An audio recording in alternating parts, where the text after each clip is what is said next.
We'll use the vertex and the intercepts to graph our next quadratic function. We'll also find the axis of symmetry and then state the domain and the range of this function.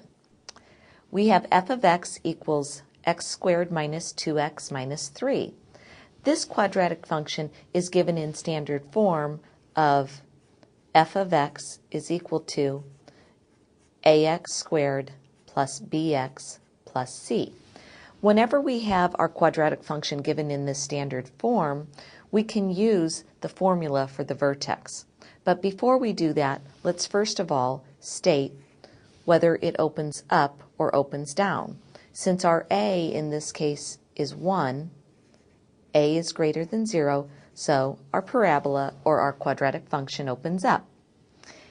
In step 2, we want to find the vertex. In order to find the vertex, it's going to have an x and a y coordinate. The x coordinate of the vertex is given by the formula negative b over 2a. So in our case, it's negative b, which is negative 2, over 2 times a, which is 1. This reduces to positive 1. So the x-coordinate of the vertex is positive 1. In order to find the y-coordinate of the vertex, we just substitute 1 in for x in our quadratic function. In other words, we're finding f of 1, which is equal to 1 squared minus 2 times 1 minus 3. That gives us 1 minus 2 minus 3, which gives us negative 4. So our vertex is 1, negative 4. In step 3, we want to find the axis of symmetry. The axis of symmetry is just a vertical line for a quadratic function, and the formula is x is equal to whatever the x-coordinate of the vertex is. X equals 1 in this case. The last thing we need to do to help us graph this quadratic function is to find the x-intercepts and the y-intercept. So in step 4, we'll find the x-intercepts by letting y equal 0. When we do that, we're solving the quadratic equation 0 equals x squared minus 2x minus 3.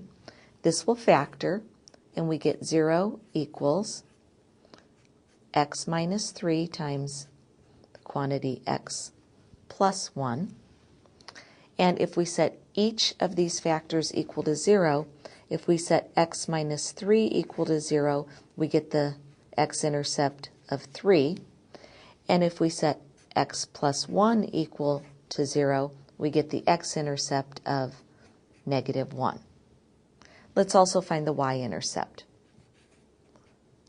The y-intercept we can find by letting x equal 0. If we let x equal 0, that's really finding f of 0. That will be 0 squared minus 2 times 0 minus 3, or simply negative 3. Now we're ready to sketch this quadratic function.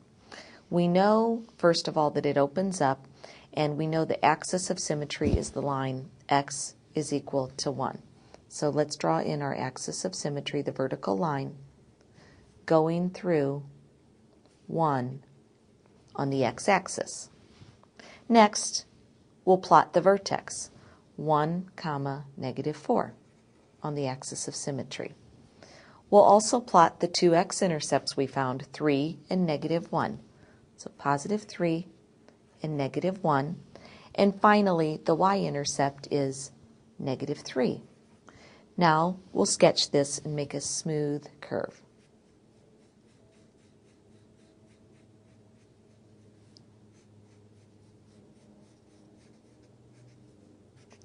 This is the graph of our function f of x. Now by looking at the graph, we can see the domain and the range. So the domain for any quadratic function is all real numbers. In other words, we can let x equal any real number. The range in this case.